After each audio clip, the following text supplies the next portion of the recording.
दोस्तों, मैं राजपूत आपका अपने इस एजुकेशनल चैनल पीवीआर एजुकेशन पर स्वागत करता हूं। प्यारे दोस्तों, जैसा कि आप देख सकते हैं, आज का जो है मेरा वीडियो है, यह एक मैथ के टॉपिक पर आधारित है जिसका नाम है टाइप्स ऑफ ट्रायंगल। अब आप सोचेंगे इस वीडियो की इम्पोर्टेंस क्या है, मैं थोड़ा सा ये भी बता देता हूँ। जैसा कि हम घर बनाते हैं, हम सभी घर बनाते हैं, तो हम सबसे पहले सबसे ज़्यादा ध्यान किस चीज़ पर रखते हैं कि हमारे घर का जो फाउंडेशन यानी कि जो नींव हो, बेस हो, वो बहुत मजबूत हो, ताकि वह सालों साल चलता रहे। इसी प्रकार जब हमारा बच्चा मैथ की पढ़ाई को शुरू करता है, खासकर मैथ में जितनी बेसिक्स चीज़ें हैं, हम उस पर बहुत ज़्यादा ध्यान देते हैं कि इसका जो बेसिक्स है, जो बेस है, वो अच्छा बने। तो उसी बेस को अच्छा बनाने की कोशिश में आज हम यह वीडियो आपके सामने लेकर आए हैं। तो इस वीडियो को शुरू करने से पहले अगर आप हमारे चैनल पर नए हैं तो इसको सब्सक्राइब करना ना भूलें, और अगर इस वीडियो को अंत तक देखें। अगर यह वीडियो आपको पसंद आता है तो इसको लाइक और शेयर और कमेंट ज़रूर करिए। तो आइए प्यारे दोस्तों, इस वीडियो को शुरू करते हैं। अब ट्रायंगल के बारे में मैंने कहा, तो ट्रायंगल तक जाने से पहले अगर हम ट्रायंगल की बात करें तो आप सभी को पता है कि ट्रायंगल ऐसे बनता है। तो सीधा ट्रायंगल पर हम नहीं जाएंगे, क्योंकि ट्रायंगल फर्स्ट क्लास के बच्चे को भी कहेंगे ट्रायंगल बनाना तो वो भी आसानी से बना सकता है। सेवन्थ का बच्चा भी आसानी से ट्रायंगल बना सकता है। पर पहले हम बेसिक चीज़ों के बारे में चलेंगे। व्हाट इज़ पॉइंट, लाइन, रे एंड लाइन सेगमेंट। ठीक है, तो आइए शुरू करते हैं पहले पॉइंट के बारे में। It may be defined as the exact location of a plane और it is usually marked by a dot on a plane. इसको आसान करने के लिए एक एग्जांपल देते हैं। ठीक है, कि पॉइंट होता क्या है। जैसे कि ये पूरा प्लेन है, इस प्लेन पर किसी एक एग्जैक्ट लोकेशन को बताने के लिए हम किसका इस्तेमाल करते हैं? पॉइंट का। आपको दूसरे तरीके से समझाने के लिए कहूँ, मान लो कोई ये एक पूरा एरिया है, जगह है, इस जगह में कोई एक लैंडमार्क है। ठीक है, लैंडमार्क है जिससे किसी के घर का पता लगाया जा सकता है। हम जनरली कोई लेटर लिखते हैं तो उसमें लैंडमार्क लिखते हैं, तो it may be considered as the point. तो पॉइंट क्या होता है? किसी भी प्लेन में एक एग्जैक्ट लोकेशन को दिखाने के लिए हम किसका इस्तेमाल करते हैं? पॉइंट का। इसको हम डॉट से रिप्रेजेंट करते हैं। ठीक है, तो ये पॉइंट आ गया। ठीक, अब चलते हैं हम लाइन के बारे में। ठीक है, लाइन के बारे में, लाइन किसे कहते हैं आइए देखते हैं। ठीक, ऐसी लाइन या ऐसी चीज जिसका ना तो कोई स्टार्टिंग पॉइंट हो, ठीक है, ना एंड पॉइंट हो। ठीक, ना स्टार्टिंग पॉइंट ना एंड पॉइंट। कहने का मतलब क्या है कि ये दोनों ही डायरेक्शन में कॉन्टिन्यूसली मूव कर रही है या आगे बढ़ रही है। ठीक, तो ऐसी लाइन जिसका ना तो कोई स्टार्टिंग पॉइंट है ना ही कोई एंड पॉइंट है, उसको हम क्या कहते हैं? लाइन कहते हैं। ठीक है, आशा करता हूँ समझ में आ गया होगा। चलिए अब हम चलते हैं रे पर। ठीक है, अब रे किससे बनती है? लाइन से ही बनती है। ठीक, अब आपको बनाकर दिखाते हैं। ठीक है, जैसे मान लीजिए ये लाइन है। ठीक, लाइन है। ठीक, अब इस लाइन पर मैंने क्या कर दिया? एक पॉइंट फिक्स कर दिया। ठीक, अब इस ए से यहाँ तक, ठीक है, ए से, ठीक, अगर हम देखें अब ए पॉइंट से आगे की तरफ चल रही है। अब इसका क्या हो गया? एक स्टार्टिंग पॉइंट हो गया ए, बट एंडिंग पॉइंट कोई नहीं है। ठीक, it's still moving towards this direction. ये इस डायरेक्शन में अभी भी मूव करते जा रही है। तो रे क्या होती है? ये एक लाइन का ही पोर्शन होती है। ठीक है, जो एक पॉइंट से स्टार्ट होती है। ठीक है, जैसे ए कर दिया और इन्फिनिटी तक जाती है। इन्फिनिटी का मतलब क्या होता है कि हमें ये नहीं पता कि कहाँ तक जा रही है। ठीक है, तो लाइन का ही एक पार्ट होती है रे, जिसका स्टार्टिंग पॉइंट तो होता है पर एंडिंग पॉइंट नहीं होता। ठीक है, it means it have a starting point but do not have any ending point। Line में क्या था? No starting point no ending point, दोनों ही नहीं थे। बट रे में क्या आ गया? एक स्टार्टिंग पॉइंट आ गया but it do not have any ending point. For example, this is the, you can consider sun ray. आप सन रे का एग्जाम्पल भी देख सकते हैं, जो सूरज से शुरू होती है बट इन्फिनिटी तक जाती है. Another example is torch light. It is starting from the torch but goes to the infinity. ठीक है, आशा करते हैं रे का कंसेप्ट आपको समझ में आ गया होगा. अब चलते हैं हम लाइन सेगमेंट पर. ठीक है, अभी मैंने आपको एक एग्जाम्पल दिया था रे का कि अगर हम इसमें एक स्टार्टिंग पॉइंट बना दें तो एक स्टार्टिंग पॉइंट के बाद दूसरा, अगर मैं इस पर दूसरा पॉइंट भी मार्क कर दूं बी, तो इसको हम क्या कहेंगे, लाइन सेगमेंट. अब लाइन सेगमेंट होता क्या है, लाइन सेगमेंट कहते हैं किसी ऐसी लाइन जिसके डिस्टेंस को हम मेज़र कर सकें, जिसका जो डिस्टेंस हो वो क्या हो, फिक्स. ठीक है, जिसको हम मेज़र कर सकें. ठीक है, for example chalk, pencil, eraser, our height. ठीक है, rail, train, road, anything which we can measure, जिसके डिस्टेंस या लेंथ को हम मेज़र कर सकें, जिसकी फिक्स लेंथ हो. ठीक है, जिसकी लेंथ क्या हो, फिक्स हो, उसको हम क्या कहेंगे, लाइन सेगमेंट कहेंगे. ठीक है, चलिए आगे देखते हैं. देखिए ए और बी पॉइंट आ गया. ठीक, तो इस ए और बी पॉइंट को हम क्या कहेंगे, लाइन सेगमेंट. चलिए एक बार रिवाइज कर लेते हैं. पहले हम line, no starting point, no ending point. Ray, one starting point but no ending point. Line segment, it have starting point as well as ending point. Clear. चलिए आगे देखते हैं. पॉलीगन. अब हम चलेंगे पॉलीगन पे. अब हमने चारों चीज़ें पढ़ ली, पॉइंट, लाइन, रे, लाइन सेगमेंट. अब पॉलीगन पे आने की क्या जरूरत पड़ी, क्योंकि जो ट्रायंगल है वो भी क्या है, एक पॉलीगन है. वो बनता कैसे है और पॉलीगन कहते किसे हैं, it is also a basic thing. तो आप सभी को पता होना चाहिए. ठीक है, it may be defined as a close figure. This word is very important. ठीक है, close figure. Close figure where the sides are all line segment. ठीक, पहली कंडीशन क्या है कि ये जो फिगर क्या है, क्लोज्ड होनी चाहिए. ठीक है, ट्रायंगल क्लोज होती है. और ये जितनी भी चीज़ें हैं आपको मैंने बताया था लाइन सेगमेंट के लिए कंडीशन क्या है कि इनकी लेंथ क्या होती है, फिक्स्ड होती है, वी कैन मेज़र इट. तो पॉलीगन की जो डेफिनेशन क्या है, पहली चीज़ क्या होनी चाहिए कि जो फिगर है वो क्लोज्ड होनी चाहिए. दूसरी चीज़ क्या है, जितनी भी उसमें लाइन्स यूज़ हुई हैं वो सारी की सारी क्या होनी चाहिए, लाइन सेगमेंट. और each side must intersect exactly two other sides. देखो जैसे इंटरसेक्ट का मतलब होता है ऐसे क्रॉस करना या मीट करना. तो आप देख सकते हैं ट्रायंगल पे ये इधर ए पर मीट कर रही है दो लाइन सेगमेंट, फिर बी पर दो लाइन सेगमेंट मीट कर रही है, फिर सी पर इंटरसेक्ट कर रही है. ठीक है, अगर मैं इसको कंटिन्यू मूव भी कर दूं, आगे बढ़ा दूं, तो भी ट्रायंगल बन रहा है. तो यही इसका कहने का मतलब है. पॉलीगन क्या होता है, ऐसी क्लोज फिगर जो कि लाइन सेगमेंट से मिलकर बनी हो. ठीक है, और जो इसकी साइड्स है वो नॉन कोलिनियर होनी चाहिए. कोलिनियर का मतलब होता है ऐसे पॉइंट जो एक ही लाइन में आ जाए. ठीक है, चलिए आशा करते हैं पॉलीगन भी आपको समझ में आ गया होगा.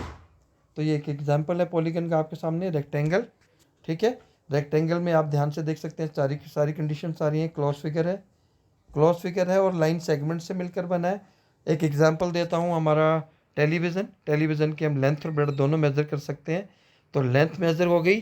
तो मैंने अभी आपको बताया था कि लाइन सेगमेंट क्या होती है, जिसकी हम लेंथ को मेज़र कर सकें. तो triangle, rectangle, square, these all are the example of the polygon. ठीक है, ठीक है, पॉलीगन. और ये जो दूसरा शेप अभी आपके सामने आया, ये क्या है, it's not a polygon because ये लाइन सेगमेंट से नहीं बना हुआ है, ये कर्व्ड लाइनों से बना हुआ है, डिस्टॉर्टेड शेप है. चलिए, polygon with minimum side is triangle. ऐसा क्यों कहा गया है ये भी देख लेते हैं. अगर हम दो साइड्स को लेंगे तो हम फिगर को क्लोज नहीं कर सकते. तो पॉलीगन के लिए पहली कंडीशन क्या थी कि it should be close figure. तो इसको अगर मुझे क्लोज करना है तो एटलीस्ट मुझे 3 साइड चाहिए होंगी. इसीलिए polygon with minimum side is triangle. तो अगर आपसे क्वेश्चन पूछा जाता है कि ऐसा कौन सा पॉलीगन है जो सबसे कम साइड से मिलकर बना होता है, तो उसका एग्जाम्पल है ट्रायंगल। ठीक है, चलिए। अ triangle is a polygon with 3 vertices. अब वर्टिसेस क्या होती है? ठीक है, वर्टिसेस के लिए आपको समझा देता हूँ। जहाँ पर 2 रे या 2 लाइन सेगमेंट मिलते हैं, इस पॉइंट को हम कहते हैं वर्टिसेस। ठीक है, मैंने वी लिखा है वर्टिसेस के लिए। ठीक है, अभी आपको आगे भी समझाता हूँ। A triangle is a polygon with 3 vertices and 3 edges. 3 edges मतलब 3 साइड, यानी कि 3 लाइन सेगमेंट को ही एजेस कहा गया है। A triangle is shape formed when 3 straight lines meet. It is one of the basic shape of the geometry. ठीक है, देखिए ये आ गया ट्रायंगल हमारा। इसमें 3 लाइन सेगमेंट है। 3 लाइन सेगमेंट यानी कि 3 एज हैं, 1 2 3। इन 3 लाइन सेगमेंट को ही यहाँ पर क्या कहा गया है? एज भी कहते हैं और साइड भी कहते हैं। ठीक है, इस चीज़ को ध्यान रखेंगे, कंफ्यूज नहीं होंगे कि एज क्या है, साइड क्या है और लाइन सेगमेंट क्या है। तो एज भी लाइन सेगमेंट को ही यहाँ कहा गया है। ठीक है, तीन तीन वर्टिसेस कौन कौन सी है? ए, बी और सी। 3 साइड 1 2 3 ऑलरेडी बता चुका हूँ, आइए देखते हैं। ठीक है, देखिए मैं दिखा भी देता हूँ वर्टिसेस। ठीक है, आपको 3 डॉट्स जो दिख रहे हैं, तीनों क्या है? वर्टिसेस हैं। 3 साइड से मिलकर बनी है। अब इसको ट्राइंगल क्यों कहते हैं? जैसा कि आप इसका नाम देख सकते हैं, ट्राई प्लस एंगल, यानी कि 3। ट्राई का मतलब होता है 3, तो इसमें 3 एंगल्स होते हैं। ठीक है, मैं दूसरे कलर से दिखाता हूँ। ठीक, एक minute, just a minute. 1 2 3। Try का मतलब 3 होता है, इसलिए इसमें 3 एंगल होते हैं, इसीलिए इसको ट्रायंगल भी कहा जाता है। ठीक है, आशा करता हूँ आपको समझ में आया होगा वर्टिसेस क्या होती हैं। Whenever any 2 rays intersect और मीट एट अ पॉइंट, जब भी 2 रे या लाइन सेगमेंट एक पॉइंट पर मिलते हैं, तो उसको हम क्या कहते हैं? वर्टेक्स। और अगर एक से ज़्यादा वर्टेक्स होंगे तो उसको हम वर्टिसेस कहते हैं। ठीक है, चलिए। ठीक, A B C are the 3 vertices of the triangle. ठीक है, A B C and C D are the 3 edges. ठीक है, मैं आपको पहले ही बता चुका हूँ, आशा करता हूँ आपको समझ में आया होगा। ठीक है, ये 2 रे हो गई जो मैं अभी आपको बता रहा था। जहाँ पर 2 रे आपस में मिलती हैं या इंटरसेक्ट करती हैं, उसको हम क्या कहते हैं? वर्टेक्स। अगर एक है तो वर्टेक्स, एक से ज़्यादा है तो vertices. Note, sum of all the 3 angles of the triangles, sorry यहाँ पर एंगल्स होगा। ठीक है, sum of all the angles of triangle is always 180 degree. जो ट्रायंगल के अगर हम तीनों ही एंगल को ले लें, ये इनका सम हमेशा कितना होगा? 180 डिग्री। ठीक है, चलिए। Types of triangle according to the sides. ठीक है, अब हम ट्रायंगल के टाइप्स के बारे में बात करेंगे। किसके अकॉर्डिंग? साइड्स के अकॉर्डिंग। इसमें भी 2 तरह की टाइप्स हैं, एक साइड्स के अकॉर्डिंग आती है और एक एंगल्स के अकॉर्डिंग। तो हम उन सभी के बारे में जानेंगे। पहला, साइड्स के अकॉर्डिंग कौन कौन सी है? Equilateral triangle, isosceles and scalene triangle. अब इन तीनों में क्या डिफरेंस है, आइए देखते हैं। सबसे पहले इक्विलेटरल ट्रायंगल, नाम ही बता रहा है इक्विलेटरल, इक्वल, यानी कि इसमें जितनी भी साइड्स होंगी, जितनी भी एजेस होंगी इस ट्रायंगल की, वो सभी क्या क्या होंगी? इक्वल होंगी। A triangle is said to be an equilateral triangle if its all sides and angles are equal. Sides तो इक्वल होंगी, एक एग्जांपल बना देता हूँ। ठीक है, 3 centimetre 3 centimetre 3 centimetre, angle 60 degree 60 degree and 60 degree. तो ऐसी ट्रायंगल जिसके तीनों एंगल और तीनों साइड इक्वल होंगी, उसको हम क्या कहेंगे? इक्विलेटरल ट्रायंगल कहेंगे। ठीक है, तीनों साइड इक्वल है और तीनों एंगल इक्वल है, 60 डिग्री 60 डिग्री 60 डिग्री। ठीक है, आइए चलिए आगे देखते हैं। सेकंड ट्रायंगल पे चलते हैं, आइसोसेलेस ट्रायंगल। पहले तीनों साइड इक्वल थी, अब इसमें क्या फ़र्क आया है? A triangle is said to be an isosceles triangle if its any 2 sides are equal. Equilateral में क्या था? तीनों साइड इक्वल थी, बट आइसोसेलेस में क्या हुआ कि कोई 2 साइड से इक्वल होंगी। ठीक है, and angle opposite to them is also equal. जो साइड इक्वल होंगी उन साइड्स के जो ऑपोजिट वाले एंगल होंगे वो भी हमेशा क्या होंगे, इक्वल होंगे। If we drop a perpendicular to its base from the top point, it bisects the angle as well as divide the base into two equal parts. ठीक है, मैं ये भी समझा देता हूँ।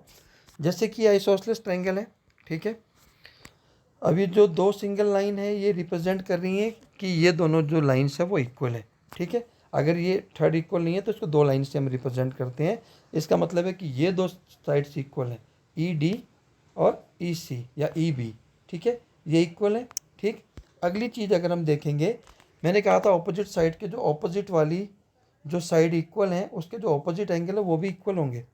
इस साइड के ऑपोजिट ये आ रहा है और इस साइड के ऑपोजिट ये एंगल आ रहा है, तो ये दोनों ही हमेशा क्या होंगे, इक्वल होंगे। ठीक है, तीसरी चीज़ मैंने आपको बताई थी, अगर इसके टॉप से मैं इसके बेस पर, ये बेस है, मैं एक परपेंडिकुलर ड्रॉप करूं, परपेंडिकुलर मतलब 90 डिग्री का एक एंगल बनाऊं, तो ये इस ट्रायंगल को दो इक्वल ट्रायंगल्स में डिवाइड कर देगा।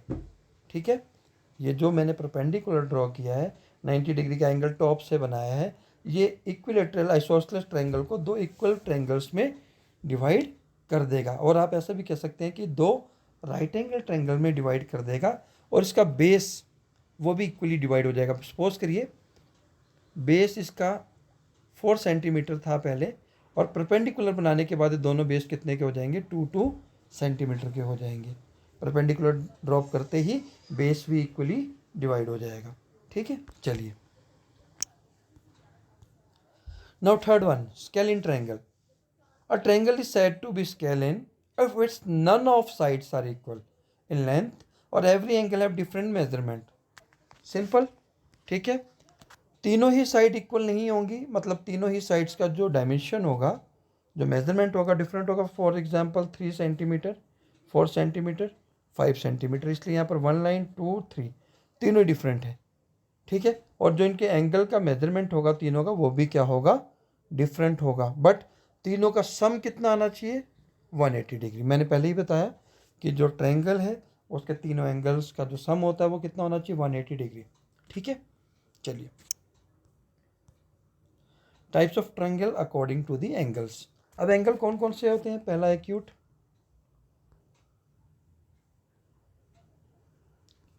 Less than 90 degree. ठीक है, राइट इक्वल टू 90 डिग्री। ठीक है, and obtuse greater than 90 degree. Acute angle वो होते हैं जो 90 डिग्री से छोटे होते हैं, 89 डिग्री, 88 डिग्री, 75 डिग्री, 60 डिग्री, ये सभी क्या है, एक्यूट एंगल है। राइट एंगल 90 डिग्री का जो एंगल होता है उसको हम राइट एंगल कहते हैं। और 90 डिग्री से ऊपर के जितने भी एंगल होंगे उनको हम कौन सा एंगल कहेंगे, ऑब्ट्यूज एंगल। ठीक है, चलिए अब एंगल्स के अकॉर्डिंग कौन कौन सी हैं, acute angle triangle, right angle triangle and obtuse angle triangle. ठीक है, इन तीनों में डिफरेंस क्या है। राइट एंगल ट्रायंगल कौन सी होती है, और right angle triangle has 190 degree angle. मैंने अभी जैसे आपको आइसोसेलेस में डिवाइड करके दिखाया था, ठीक है, जिसमें एक एंगल 90 डिग्री का होगा, ऐसी ट्रायंगल को हम क्या कहेंगे, राइट एंगल ट्रायंगल। ठीक है, 90 degree angle is shown as small square where two sides of the triangle join. जहाँ पर एक छोटे स्क्वायर की तरफ, जैसे हम स्क्वायर के भी सारे एंगल क्या होते हैं, 90 डिग्री होते हैं, पता होगा हमें। अगर हम इसको डिवाइड कर देंगे और ट्रायंगल बन जाएगी, तो ये वाला जो एंगल है 90 डिग्री हो गया, तो राइट एंगल ट्रायंगल हो गया। ठीक है, चलिए राइट एंगल ट्रायंगल ऐसी ट्रायंगल जिसका एक एंगल 90 डिग्री का हो, आसान सी भाषा में। ठीक है, बी पर क्या है, 90 डिग्री है। ठीक, बी पर जो है 90 डिग्री एंगल है, इसलिए कौन सी ट्रायंगल होगी, right angle triangle. Acute angle triangle. ठीक है, an acute angle triangle is a triangle whose all the three interior angles are acute. In other words, if all the interior angles are less than 90 degree, then it is an acute angle triangle. ठीक है, तीनों ही जो angle हैं वो 90 degree से छोटे होंगे। मैंने अभी आपको एक्यूट एंगल की डेफिनेशन बताई थी। ऐसा एंगल जो 90 डिग्री से छोटा हो उसको हम क्या कहेंगे, एक्यूट एंगल। तो ऐसी ट्रायंगल जिसमें तीनों ही एंगल यानी कि कोण जो है वो 90 डिग्री से छोटे हों। ठीक है, लेकिन उनका सम कितना होना चाहिए, 180 डिग्री। अगर आप इनको प्लस करेंगे 40, 65, 75, then it will be definitely equal to 180 degree. और ये सभी एंगल 90 डिग्री से छोटे हैं, इसीलिए इनको कौन से ट्रायंगल कहेंगे? एक्यूट एंगल ट्रायंगल कहेंगे। ठीक है, चलिए obtuse angle triangle.